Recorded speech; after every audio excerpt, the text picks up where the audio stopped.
warahmatullahi wabarakatuh. Alhamdulillah untuk hari ini kita bertemu lagi pada pelajaran matematika bersama Ustazah Aisyah.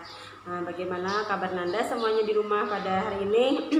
Ustazah harap kalian semua tetap menjaga kesehatan dan juga tetap semangat belajar walaupun di rumah. Minggu kemarin itu Ustazah sudah mengirimkan video yang Ustazah sudah bagikan, dan terima kasih kepada kalian yang sudah memberikan komentar-komentarnya di Google Classroom. Jadi kemungkinan nanti pada setiap penugasan maupun soal-soal yang sudah diberikan, Ustazah akan memperlihatkan skornya kepada kalian. Dan selanjutnya untuk pemberian soal-soal, kalau untuk PH nanti kemungkinan Ustazah akan tetap memberikan soalnya sebanyak 10 soal saja.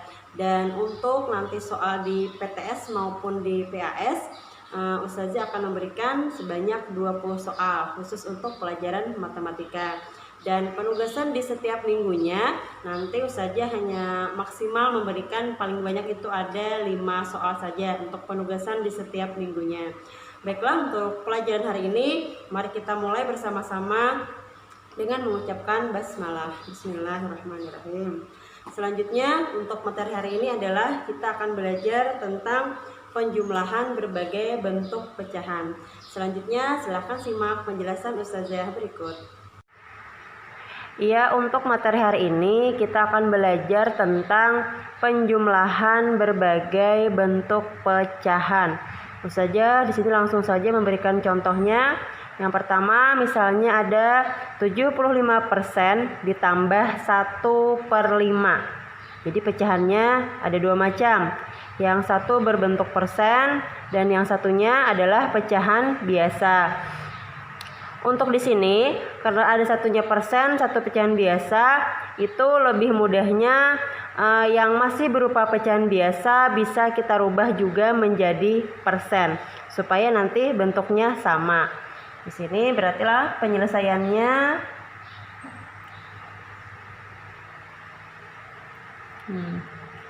1/5 harus kita rubah menjadi bentuk persen. Berarti nanti 5-nya ini kita kali berapa supaya menjadi 100. Itu 5 dikali 20. Maka pembilangnya juga kita kali 20. 1 dikali 20 sama dengan 20.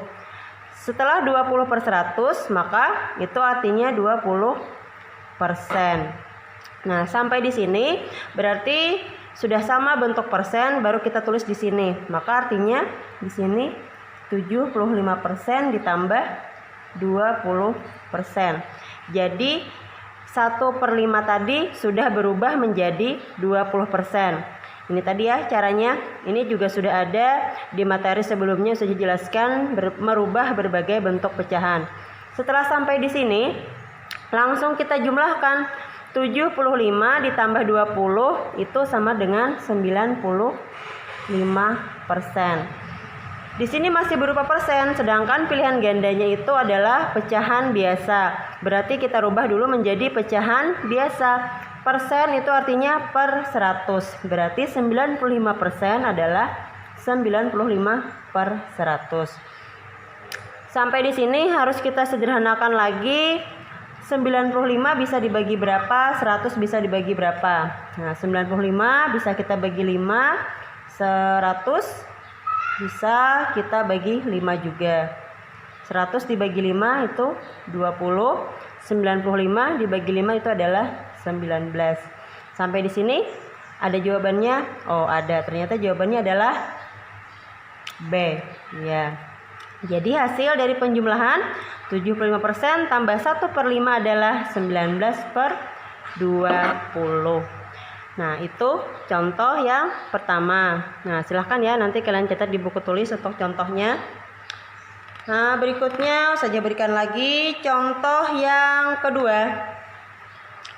Contoh yang kedua di sini 3/5 ditambah 0,35. Nah, untuk di sini pilihan gandanya berupa pecahan desimal. Berarti kita bisa merubah pecahan biasa menjadi pecahan desimal juga nanti supaya bentuknya sama. Penyelesaian seperti tadi. Berarti 3/5 itu berapa pecahan desimalnya? Kalau ada yang lupa caranya, di sini bisa Ustazah ulangi lagi. Caranya adalah 3 dibagi 5. 3 dibagi 5 tidak bisa. Kita letakkan di sini 0, di sini tambah 0. 30 dibagi 5 menjadi 6. 6 kali 5, 30 dikurang habis. Berarti 3/5 adalah 0,6.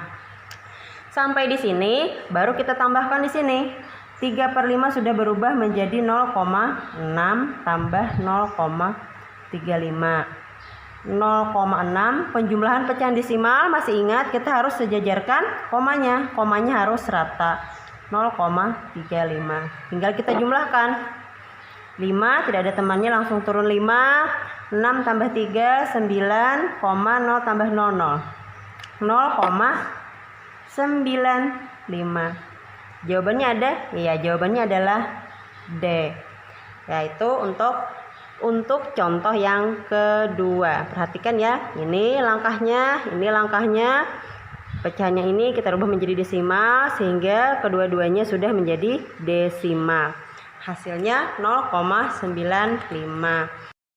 Ini untuk contoh yang ketiga, Ustazah berikan contohnya 21/2 ditambah 30%. Nah, pilihan gandanya di sini berupa pecahan desimal. Berarti untuk lebih mudahnya kita bisa merubahnya menjadi pecahan desimal. Tapi kalau misalnya mau dijadikan persen juga boleh, tapi nanti hasil akhirnya kalian harus merubah lagi menjadi pecahan desimal.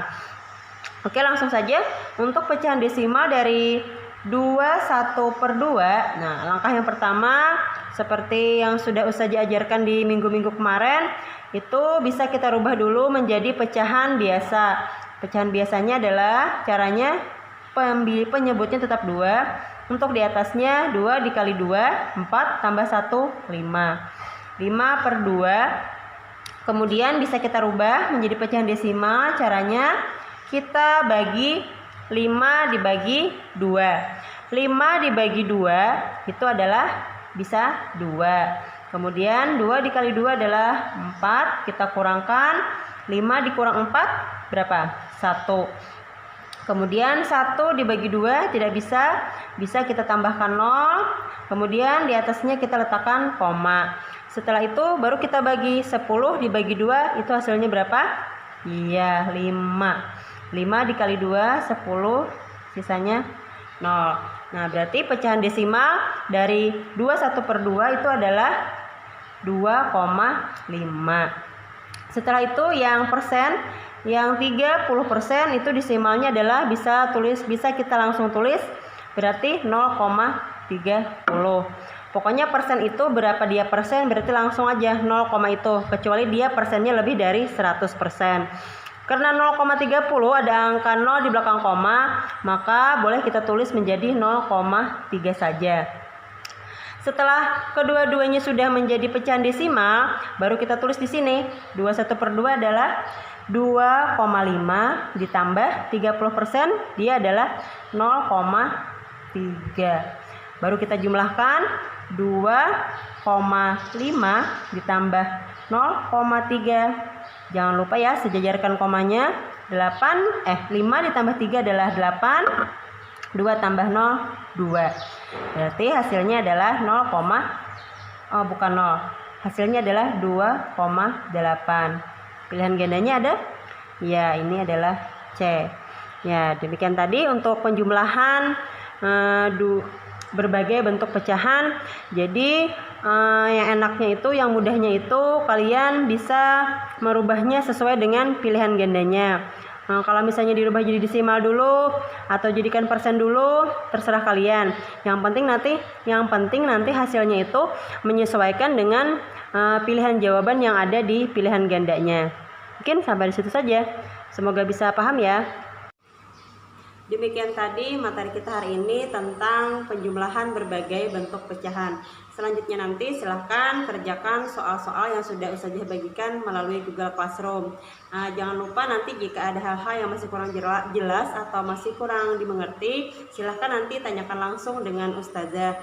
Nah, silahkan nanti kerjakan soalnya dengan hati-hati dan juga dengan benar agar nanti kalian bisa memperoleh nilai yang baik, karena nanti setelah kalian mengirimkan tugasnya kalian bisa langsung melihat skor yang kalian peroleh.